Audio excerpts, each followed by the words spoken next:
Appreciate you all for listening. Just wanted to give you a heads up that we had some video and audio challenges in these recordings. Give us a little grace. We're going to get it right for you, but hang in there. There's still some quality information and inspiring information for you to move closer into your financial flow. Thanks.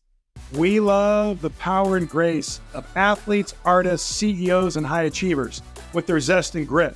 But have you ever wondered how they cut through all the distractions, harness their energy, and get into flow to achieve their goals? And what do they do with the money that comes their way? I'm Darren Wright, author of Peak Financial Fitness. Join me on a fascinating journey to gain a peek into the intersection of high-performing people and everyday financial life. There will be highs and lows and inspiring stories for you to achieve your goals.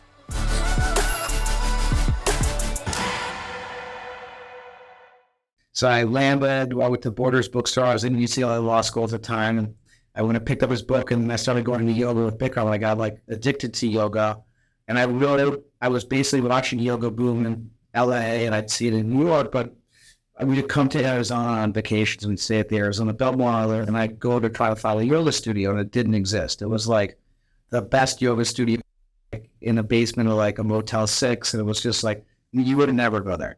Or I didn't. It was just not a place you want to, be.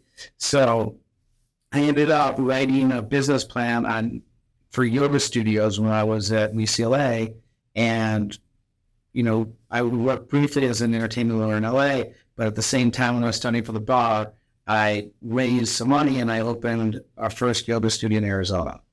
And little did I realize I was going to move to Arizona to actually be teaching yoga. I just thought yoga was great. And so I moved out to Arizona in 2000, and we, basically started our yoga studios. And I was teaching yoga all over the world to hip-hop rap music. It was just really interesting because no one else was doing it. But I had a lot of job security and that no one's going to fire me because it was sort of my own business. We'd kind of play around with it. And one time after class, a friend of mine was like, "You're like a gangster, a spiritual gangster." We started making T-shirts and we sold in the yoga studio. About 13 years ago, we sold the yoga business to Lifetime Fitness, and Spiritual Gangster really was like the evolution of all the stuff we learned at the yoga studio on collective energy, positivity, feeling good. And we also we were like the first people who created a retail boutique connected to the yoga studio. So it was like a way to take spiritual gangster. We really tell people it's a movement disguised as a clothing company, but really to take that and share it globally versus just kind of sharing something in locally in Phoenix. Very cool. And so do you still own Spiritual Gangster? Do you have ownership in that, or was that part of the... Well, so, Vanessa and I own Spiritual Gangster. We have some other friends and family who are partners now.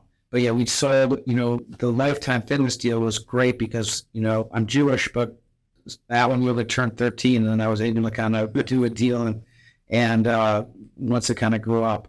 But we had Spiritual Gangster kind of right in front of us. And after we sold the yoga studio, for like a year and a half, it was kind of, we had just had our first son, and I was traveling on. I did a lot of bucket list stuff, like Michael Jordan fantasy camp and golf camp, and learned to surf and did a lot of skiing. And then Spiritual Gangster was kind of like more of an expensive hobby. Like we were making the clothes, our kids were tagging it, Vanessa was doing all the design. But after a little bit, it was like one of those things that we were just like, okay, we're business here. So it transformed from sort of a passion side project into, a real business. That's amazing. And how was it like working with your wife through all this? It's great. I mean, we've had a lot of ups and downs, and, there's times we've been super aligned and there's times we've got disconnected, but it's been amazing. And I think we've both grown a lot through it and out of it. And I mean, business there's so many lessons you learn in business, and I think they get accelerated even more when you're working with your partner or spouse or someone like that. Yeah. So give us an example. Just, as our business has grown, we went from very hands-on to doing everything to kind of getting our hands off. And we let people in our business who some of them were helpful and others wasn't, and we kind of got going on the wrong track. So just really getting aligned and making sure that we keep the source of the brand. Like we got disconnected, and it was hard, it was a challenging thing for us. But, now it's been great because we're reconnecting with the brand and bringing the energy back and getting aligned and getting the whole team aligned. But there's just been a lot of things along the way of like, and she in the business for so long, designing and building her website and doing a lot of that stuff. So, sometimes there could be extra stress, and that's a lot. And then also too, sometimes it's like you have to make time for relationship and then the kids and then work versus just kind of all flowing together. And sometimes work can dominate the conversation, which isn't always the best thing. Yeah, for sure. And what I read was the goal of the brand was to make the customers feel good about what they wear and what they stand for. And then a focus on different ways to be of service intentionally to create a product that motivates your community to spread love, kindness, and use energy and enthusiasm to open the doors to your own opportunity. That's a pretty big mission. Is that changed at all? Is that still the idea behind that? Yeah, I mean, the idea was to make product that make people feel great about wearing and comfortable, and this high vibration and frequency to it. And, it's almost like I joke, it's superhero clothes for adults. Some people are like, oh, when I wear this, it's like, I had my best workout, or I was dealing with cancer, and this was a shirt I wore every day to deal with chemo. So those kind of things are aspirational and inspiring. But I think Spiritual Gangster is also more than just clothing. I think right now we're kind of like, that's where we started. But I think it applies to so many things, and it's sort of a way of looking at life and about, it's kind of, lifestyle is a little cliche, or like living your best life, but it's about like being tuned in, being aligned, like noticing serendipity and synchronicity and coincidence. And also too, a big part about Spiritual Gangster is education, sharing things that help people have their life, be more rich or full or abundant, whether it's yoga or Tai Chi or meditation or things like astrology or travel. I think that's a big part of, what's behind Spiritual Gangster, of like, what are the things we can do to be of higher frequency? I'm a big, I love to cold plunge every day, do the sauna. We do a lot of different breathing. But how do we, share sort of different ways for people to find flow, to feel tuned in and aligned? And I think that's the goal of Spiritual Gangster, of not only providing them clothes that make them feel aligned and represent who they are and what they stand for, but also at the same time kind of dripping in an easy way for people to get started and get access to new things. So that's a lot, and that's very, very ambitious and inspiring. Frankly, what is it? What's important about that to you? Well, everything. I mean, I'm a big believer. Like, I love to share, and I love to teach, and I love to help people live better lives, like to have, great experiences in everything they do, to be in flow always. So if we can help people that feel better about themselves, learn things to take better care about themselves, and then spread positivity, it's contagious. It's like a gang for good. So the whole thing's important for me, but really the energy behind it. It's not so much about a commodity, it's an energy. And the energy behind what Spiritual Gangster stands for is really what's the most important for me. A gang for good. Yeah. I love that. Yeah. So it's interesting to me because I have my own little gang for good kind of belief as well around finance. So oftentimes it's really people are focusing on the analytical side of things. They got a goal, they need to save a certain amount of money to get to that goal, and et cetera. And then they kind of brain off and go about something else. Though we're not necessarily thinking about the creative side with that. And so when it comes to the analytical side with you being a trained attorney, UCLA, right? Yep. Yeah, my daughter is at UCLA. Both of you got a Bruin in the family. Yeah. I never thought I would be, but yeah, go Brew. So, much of being an attorney is analytical. There's some creativity as well. But how did you make that shift from that analytical side, being an attorney, trained attorney, went to law school, and then from my notes, I found out that you kind of struggled early on, and then you finished at the top of your class. But then, how did you transition from that analytical side to being such a really, in my mind, extremely creative, flowy individual? I mean, I don't know if I think law school is great to think logically and give a framework for that. I've always been creative.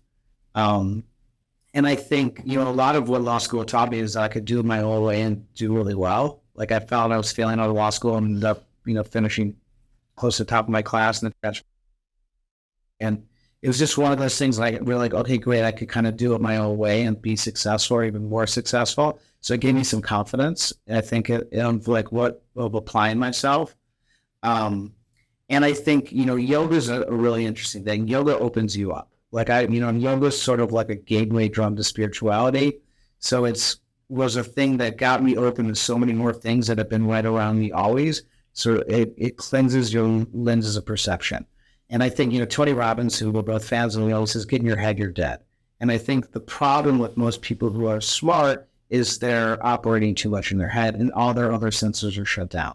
So you live in your five senses. You can tune in to so much more around you at all times. And I think, the yoga for me sort of allowed me to have more sensors open, to have way more perception and to start to recognize signs and synchronicity and serendipity. And as I did that, I realized life's happening for me. That's what I always, I'm a big believer of that. And once you get the lesson, you get the reward. So it's like, how do I tune into really what's going on? And how do I open up and be more present, but have my sensors more open so I'm in the moment and I can realize what's here for me, and I think that's what flow state is about. Like, I had a great, I was just in Mexico and I read your book and it was great. I mean, you being I'd love to talk about your Ironman and that whole story, but just the idea of doing more than you could even realize was possible, and then also having like a purpose or a higher purpose of why that sort of powers you to get there, and sort of like the fuel to, you're not sure what's going to fuel you. But I think there's a lot of things that happen to get you in flow state. In all different areas, right? And I think but it comes back to me is like, are you tuned in? Are you present? Are you aligned? So are you able to, it's tough to be in flow state if you're out of alignment, just in any way, physically, spiritually, emotionally. So, for me, a lot of my yoga would give a flow state moment for me, but I love to do a lot of heli skiing and backcountry skiing where you're tuned into all the elements. Surfing. I'm not a great surfer, but I love to surf. We play golf together. And there's times that you can really, be out in nature, be tuned in, have all your senses turned on. And it's fun. So there's like an endorphin rush. So it's like, it's not work, right? There's like this absolute joy to playing. And I think too, whether it's business or golf, it's like life's about play, and you get real good at your skills by playing. That's how you access flow state. Like that's why, like all the analogies in your book about competition athletics are because when you're playing, you get to see, what you're made of, or how to get the most out of it. And that's really present in professional sports. You see people, whether it's Kobe. I just was spending a time with a friend of mine who created Kobe shoe at Nike, and now he's like a Zen meditation teacher and, trained with George Mumford. But the idea of like, these are skills you can learn so that it becomes easier to access flow state, right? I mean, yes, it can happen by accident, but there's also ways that it can happen intentionally. And if you line up all the pieces, my life is pretty much in flow state. Wherever I go, it's like things open. Like it's like, couple of things that I realized, like I always just say, people are like, oh my God, something happens so incredible. People say, oh, that's unbelievable. That's unbelievable. Like that makes no sense. Like, why what happens better than you think? Is it unbelievable? I say, it's totally believable. Imagine. And I used to say, oh, of course. And now instead of saying unbelievable, I said, of course it works that way. And I found told me the other day, which I think is even better. He said, of course, thank you, source. So there's the more gratitude you have for the moment, the more what you want will continue to flow to you. So that's what I'm a big believer. I'm also a big believer you want to share what you love. So like you love financial literacy and helping people get their, and now you're sharing this with all these other people because like how do you share your gifts? Like how do you take what we're at an age where we're over 50 and it's like, it takes a little while to kind of accumulate this wisdom in this lifetime. And how do you take what you learn and then give it to people in a way that they can give it? It's not, and they can understand it and make it practical. And, I always tell people, it's like, no one gives a shit what you know. They care about what you do. And I think there's a lot of information that, you're wanting to get across to people. And some people like, I know, some people like, I don't know, but there's a whole other level between knowing and doing.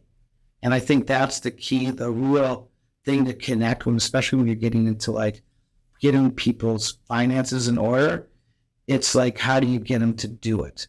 And even if they know part of it, like we were talking earlier, like, super complicated subject matter. Even, I'm a lawyer, I'm fairly well educated, and it's still getting 80% of the way there is like a challenge, but it's the last 20% where all your blind spots are.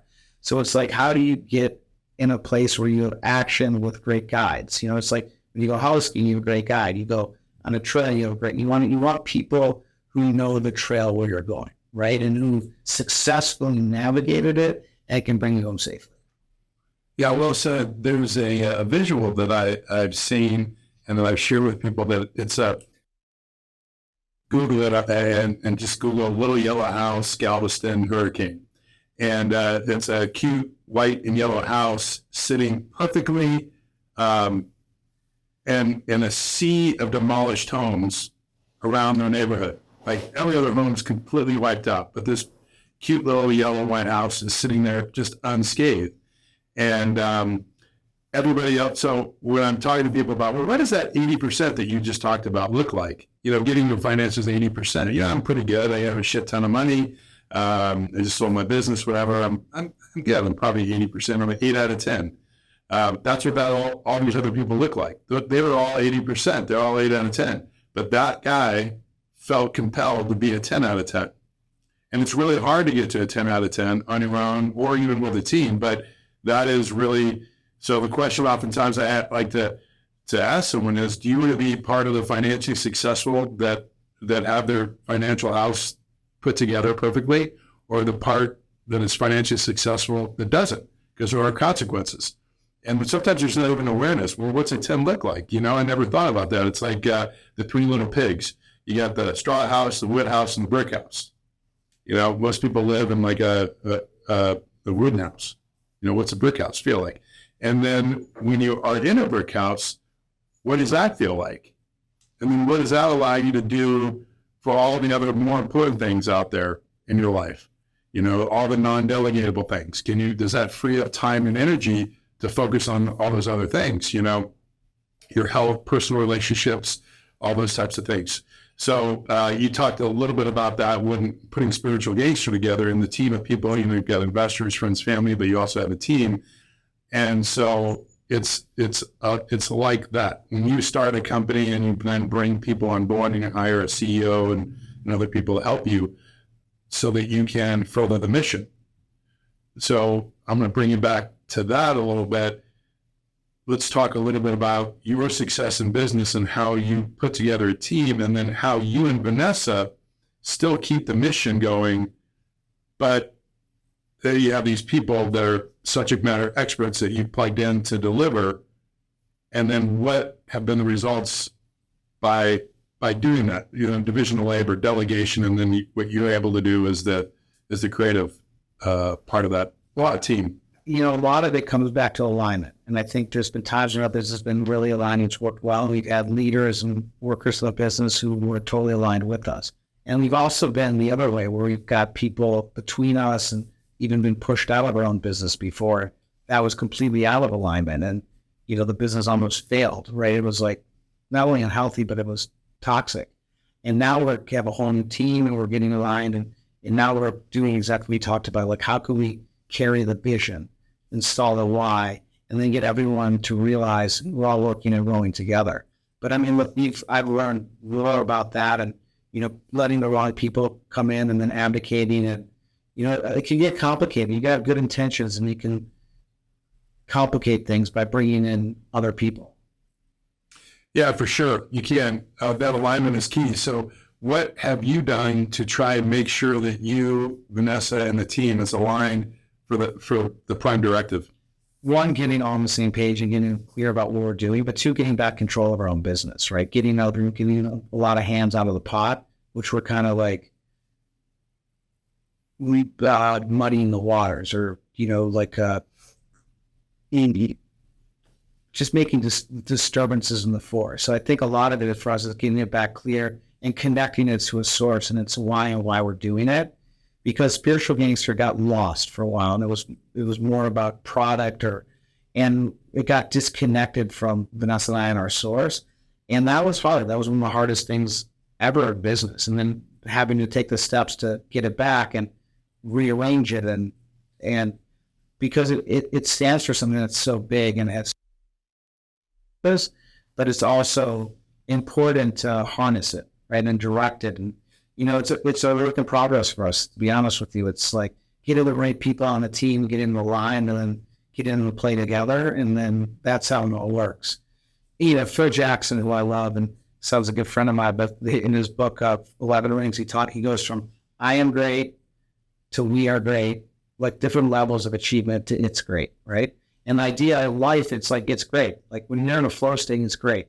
Wherever you show up, it's awesome, but it's a different level of elevation, right? And my mom also says it's interesting, I versus we. My mom used to say there's a reason why illness starts with I and wellness starts with we. So the idea is really, if you make it about, it's not about you. It's about what you're doing, and it's about everyone involved and the impact you're making. And then things seem to work a lot better. And there's a currency to it. So illness starts with I, wellness starts with we. Man, that could be the title of this podcast. There you go. That's amazing. I never heard that. I just bought Phil Jackson's book. God, you might have recommended it to me. No, it's actually someone else that recommended it. Bryce Scala, who was in here. I don't know if you know Bryce. He was in here. He's like shocked that I hadn't read that, being growing up in Illinois, being a Bulls fan. And I'm like, just blind spot that one got by me. But so I have it here. It's stacking up. It's great. No, I think that's, especially for what you're doing, it's a great way of using sports and teamwork to build a championship team, which is really what you're doing for people's finances, right? You need to build a championship team, and then there's ways for the team to work better, or to work and to optimize, and about being in alignment and being in flow. So I think one, I'm a Piston fan, and so I grew up with the Bad Boy Pistons. That was like but I saw the Bulls a lot. I love Phil Jackson. I mean, I think there's a lot to be, his style of leadership is incredible. Yeah, I agree. And you are spot on. The work that we do and getting everywhere aligned so that every financial decision that they make forward is in alignment with their most closely held values and their important goals. It's the team's challenge. It's a team, and that's the goal. That's why people hire us to do that part of the work that we do. And so much of what you said, it just hits home. I mean, it's not like the finance side is complicated, but it's delegatable, and it can be handled, and it has to be handled, a certain way, and with the team and so forth. But it's so much more goes into it to even allow someone to have the space to take a step back and then determine what's important to them, and then the values upon which those are based. So to even get there, are they even in a place mentally to even think about it? So I've talked to people before, like, what are some of your big goals? I don't have big goals. Well, what do you mean? I've achieved all my goals. So you have no more goals. I'm like, are you fucking kidding me? I mean, no judgment, but okay, let's take a step back and let's think about that.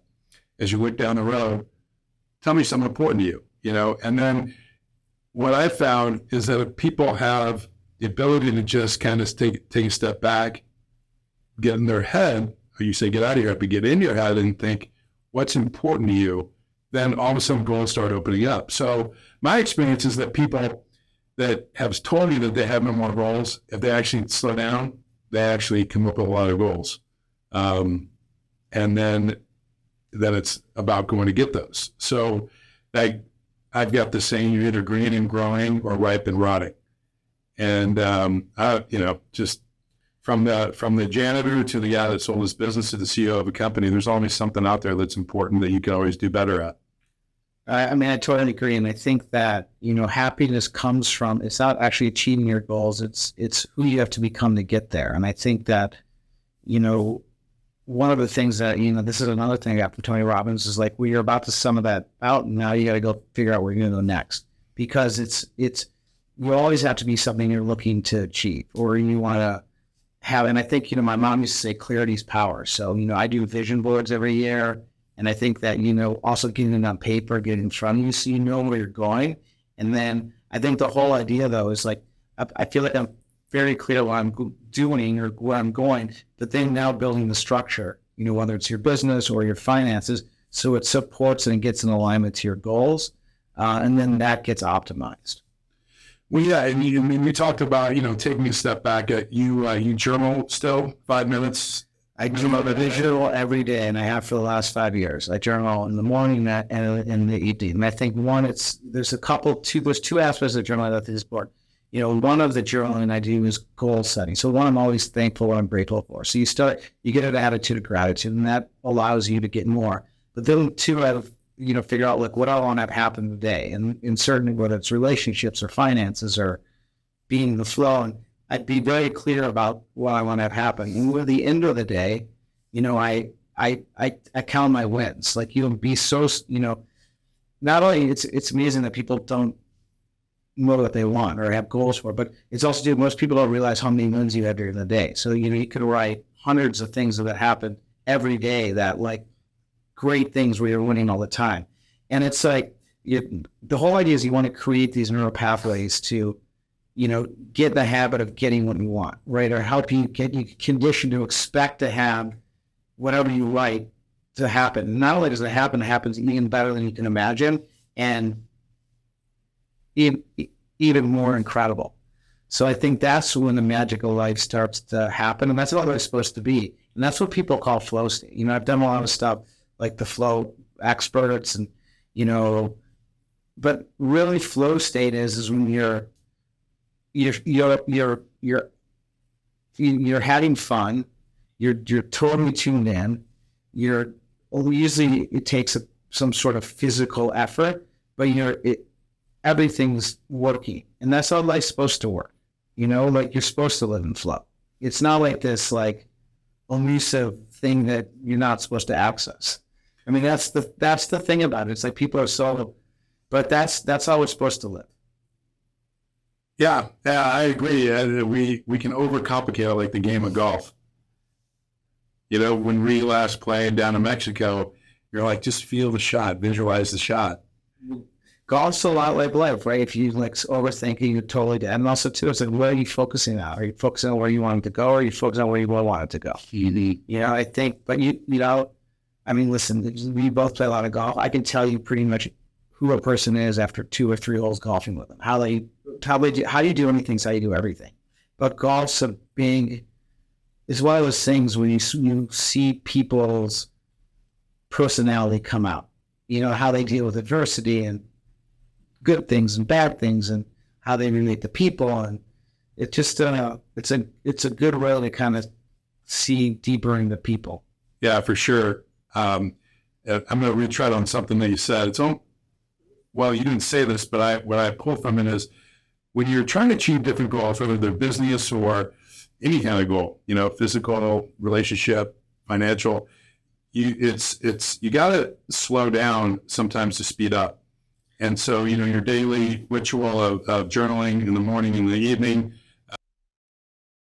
Ray Dalio credits 2 hours of meditation a day as the number one reason for his success. But slowing the mind down, getting it into, I guess it'd be, beta, then theta, to allow your brain to think creatively, and just propel yourself towards the goal that's important to you? I mean, well, a lot of things are counterintuitive, golf being one of them, but the idea of moving slow to go fast, it's like Tai Chi or the martial arts. And I'm a friend of mine, I was like, slow is fast. But it really is, because once you can get it, then you can always turn the speed up a little bit. But I also, too, it's not necessarily like, you know, people who are like us type A need to slow down. Other people need to speed up. But the idea of meditation or any of these physical activities, whether it's yoga, it's not necessarily, yes, they say slow your mind up, but it's more about tuning you into the pace of life, right?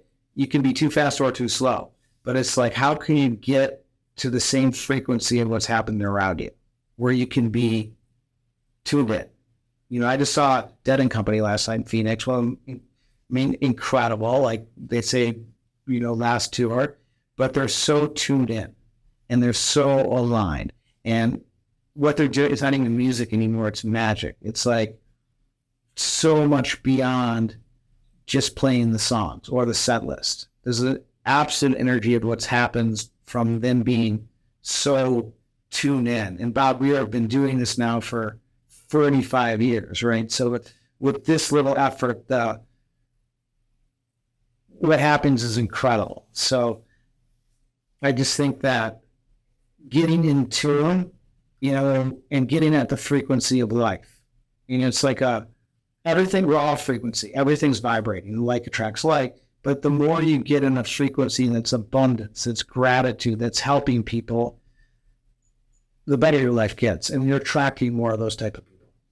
Yeah, and it's not just one thing or two things, three things. It's just it's a practice. You know, you mentioned that earlier. This is a journey, and you're it's a daily practice. And I think about that a lot. Well, the other thing too is the default mechanism is the matrix or your shit, right? So if you don't do anything, you default back to crap, right? The same thing with fighting. If you don't do anything, you're gonna get crap. So you know, I had the best day yesterday, but you need to go do your practice again tomorrow. So it's like, that's what allows you to have the best day, because constantly you're putting your energy field in a place for you to have the best day.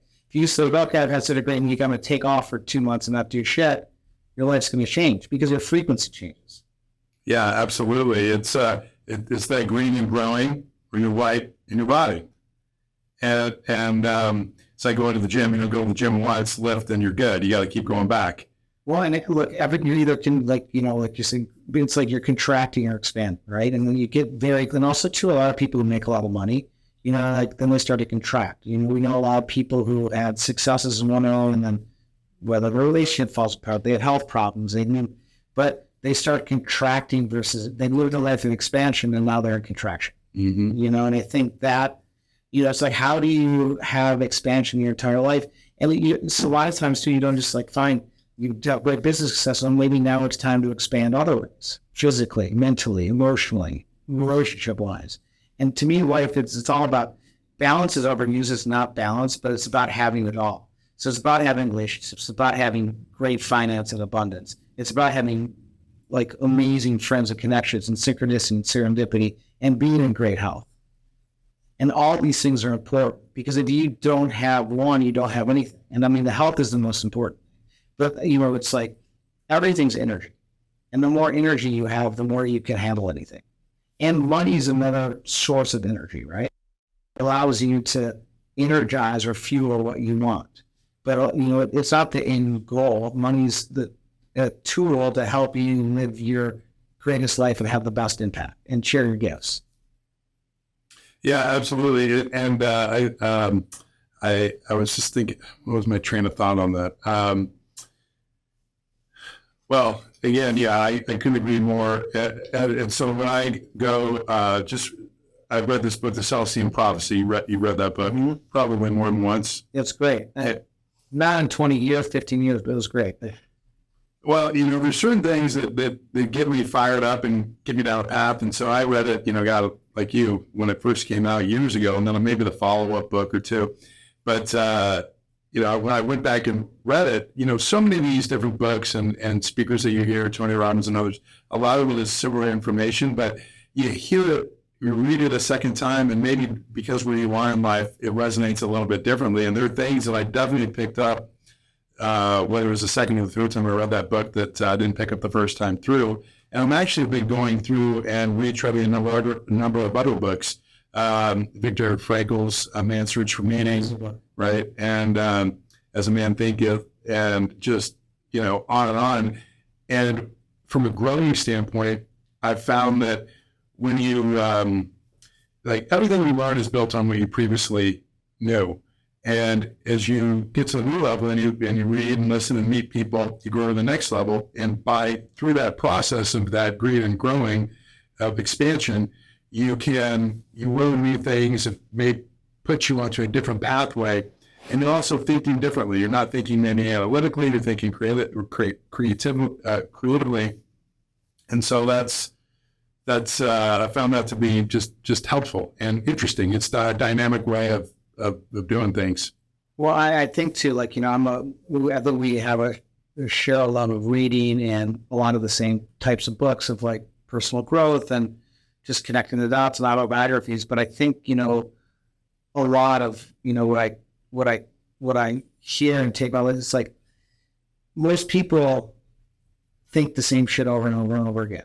So you think it's not new thoughts. It's just recycled same shit that you've been thinking for the last 20 years. And you get a rut. And we literally put grooves in your brain, taking in new knowledge. And we do a lot of how do you reset that frequency so you can actually bring in new thought? And, it's like I'm a big reader of books over and over again, like you when I listen. And, I've had some books I've read 10 times, like The Game of Life, How to Play It. It's just every time I read it, it's another thing I get. And then you start to master it, right? But it's we're different. Like I'm totally different now than I was 20 years ago or even last year when I read it, right? And then different things hit, you're like, oh, that's what's going on there.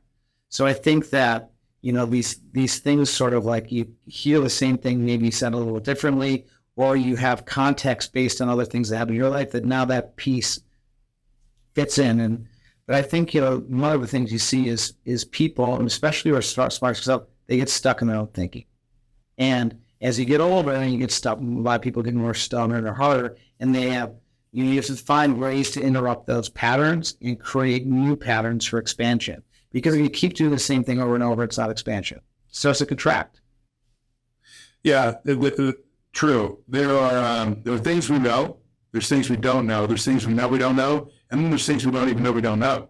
And so for the busy, high achiever, successful entrepreneur, the guy building his business, running his business, the athlete, while you're building and growing, although there's things you can do to think abundantly and be in a better spot to get where you want quicker and other things in life. So how can I have it all? So I think that to me, it's like it's important to be successful. It's not just about making money or having a good business. It's about having a successful and abundant life. And it's about having really important relationships. I think the key is part of alignment is one, having optimal energy, and then making sure that you have the right people around you and that, but also two, are you focusing on so where focus goes, energy flows. So are you focusing on the areas? Because a lot of times too, we sort of focus on the area that's out of alignment. Or focus on the area that's totally working great to the neglect of everything else. So the idea is, am I giving attention to all the different areas of my life so I can give myself the life that's better than I can imagine? When everything flows down together, that's how it all works, right? And it's integrated. And I think that's like, having taught yoga for so long, I can look and you see people when their bodies are out of alignment, right? And they look uncomfortable and everything else. And you see people when their finances are out of alignment, or you see people when their relationships are out of alignment. It's just a matter of time until it breaks. Yeah, no doubt about it. There was something about helping people be in alignment that definitely, it's like an itch that I got to scratch. Not everybody, wants to be in alignment, and not just that. Just it's probably like a little bit about, your work. Everyone wants that. Most people are willing to do the work to get there. Yeah. And it feels better when you get there. And I think too, there's a lot of times too, is like, what needs to happen for people to change, right? Usually people kind of like, they get some of their needs met, and they get really comfortable being uncomfortable. It's like think of yourself as a plant, and you're potted in this really small pop, and you can't really grow, but that's like, you're uncomfortable, but you got to actually rip it out and plant it in something where you can grow and blossom and expand. But it takes a lot to, most people have to have, some sort of illness, midlife crisis, has to take something that it becomes so discomfort that it forces them to change. But the idea is, how can you always be optimizing and tuning so you don't need a fucking catastrophe or a midlife crisis or some disease or some breakdown in one of your lives to make a change? How can you kind of, do some proactive maintenance?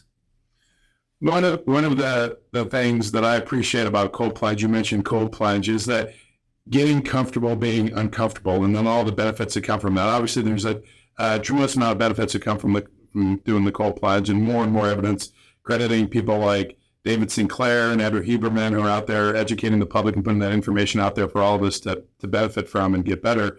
But that getting comfortable being uncomfortable, and one of the coaches in my life, Bill Backrack, talked about, if comfort is your goal, then success is not in your future. Well, and I think too, it's like, and it's what's really comfort, right? It's like you comfort for a little while, like to take a rest, but it's like the idea of, to grow, you gotta stuff, right? And it's like, I don't think people really want comfort, or at least yes, you'd like to have great experiences and joy, but the idea is, it's like life's about expansion, right?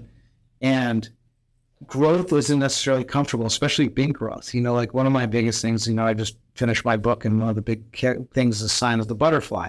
But the butterfly is such a metamorphosis, and the transformation the butterfly needs to go through, the change is so challenging, right? But you come out of it something totally different. And I think, a lot of like why people set big goals is it's not only like, hey, I'm going to get that goal, but it's, who do I need to become in order to achieve that?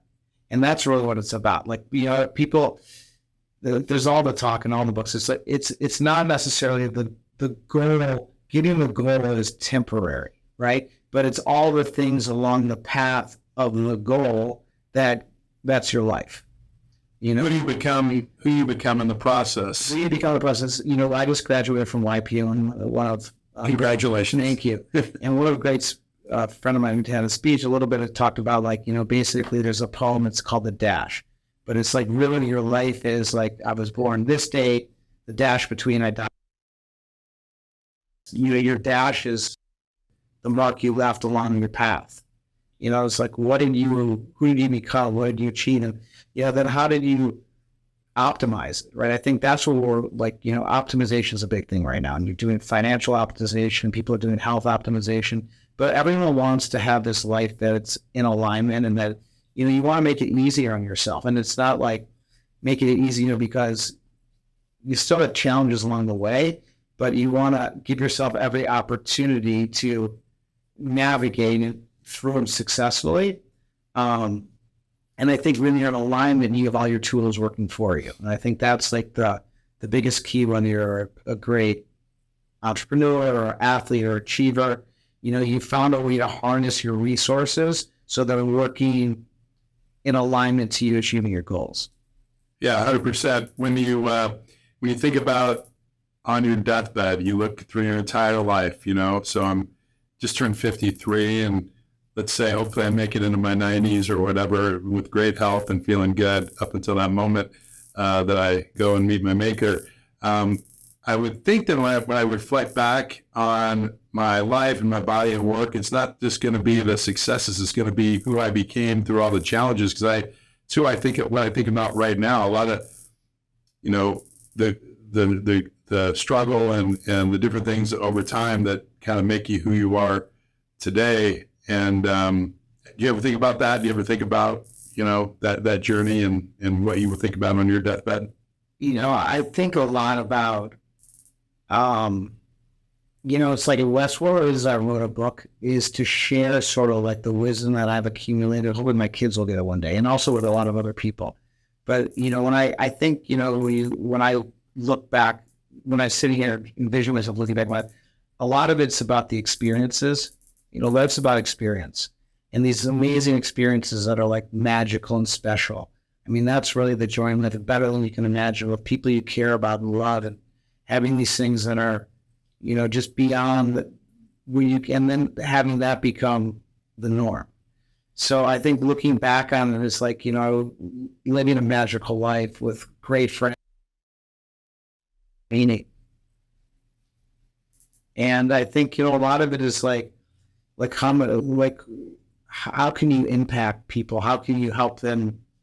What's the impact you're going to leave? How can you help people maybe figure it out a little easier? And I think that's what you do with finances. People are like, how can I help you figure it out a little easier? Like all this, maybe you take 10% and that's going to help you. But if you take all of it, it can really help you.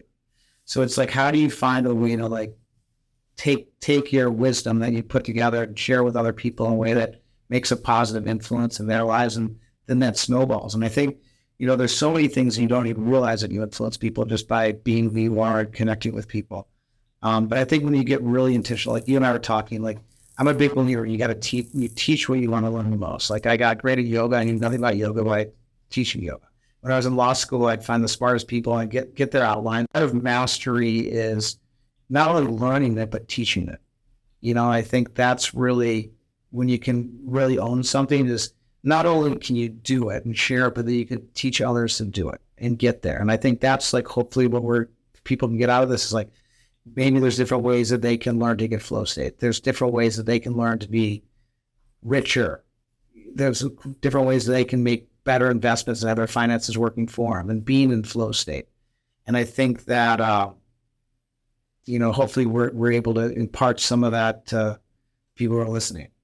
I appreciate that very much. If there was one word as you reflect back over your life so far that really embodies what you've done so far to this day, what would that word be? So I don't know if I'd say the word that I would be grateful. If I think of a word that is sort of why the key energy behind my life is grateful. But I think, I'm a manifester. I'm a connector. I love to share what I love with people that I love. And I like to help people and, share light. I feel like my rabbi has a great story about a candle. And the beautiful thing about a candle is the flame, you light one candle and that flame can light 1,000 other candles and it doesn't diminish its own light. So it's like, how can you share your light and light up 1,000 other things? So, another analogy I have in there is I'm always looking to see how can I connect people, or I know what you want, so I could, but it's when you're connecting people, sometimes you don't only help the two people you connect, you light up the whole grid. So I have these lights in our house all through the yard, and then you hook up the last two and all the 1,000 lights hook up, right? So it's how do you light up the grid? And sometimes you don't know, one of these little connections lights up not only these people, but lights up well beyond what you can even think is possible. So I think, when I look back on my life, I hope that I'd help light people up. And left a positive influence, that their lights are shining brighter having met me, that I added light to their life. Well, I've definitely felt that way from the moment that I met you, and that's a beautiful way of describing it. The candle story is wonderful. I've not heard that. I really like that. That's really an example of abundance. Thinking abundantly versus scarcity. It's not finite. You can really share your light, and still the original light, candlelight, shines as brightly as it did previously. Not diminished. Well, I think too that we're talking about finances, and that's I think this is one of the most important things for people to think about. I think sort of your viewpoint or thought of, most people, is it an abundant universe or is it a scarce universe? And if you believe there's abundant and there's more than enough, you're going to behave one way. And if you think that there's not enough and the only way for me to win is by taking some from you, or I got to hold on to what I have. So I think the first thing is, for me, it's getting alignment that we live in an abundant universe. And there's more than enough for everyone. And then from that mentality, anything's possible. And that, in order for me to win, I'm a big believer of it's there's different levels to play the game. But I think when you get up it, it's win, win, win. I win, you win, everyone wins. The universe wins. People we don't even know wins. Our customers win. People who work for us wins. The mailman wins. So how do you create a frequency and energy where it's win, win, win, win, win, versus a lot of people think in order for me to win, you got to lose or someone's got to lose. So I think that's a big thing when you start thinking about finances is like, how do you think about abundance and how do you think about the universe you live in? And is there more than enough, or is it, you just got to hold on to your crumbs or whatever you have, you've got to guard it. And I think that, it's like one of the biggest things of like how my life is going to be. Is everything going to be flowed and abundant? It's hard to live in a flow state if you think it's scarce. Like, agree 100%. And you definitely walk your talk. And I think, in our business, we work with less than a dozen families. And so we're really careful about who we work with. So we have the opportunity to choose who we invite to work with. But as I think about it, and I listen to you, what you're saying, they all have a very abundant mentality. And in particular, I'm thinking of one of our good clients, and he told me, he goes, it's never been about money.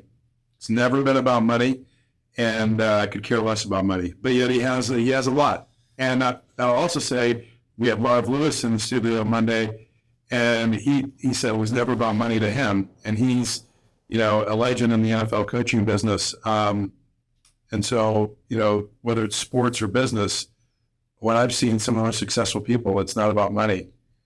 Well, it's interesting. It's a Bible verse. It's for those who have everything will be given. What it means is if you have the right attitude and energy, you're going to continue to get more. If you have the wrong attitude and energy, you're going to continue to dissipate it all. Yeah, amen. Well, we are grateful for you showing up today.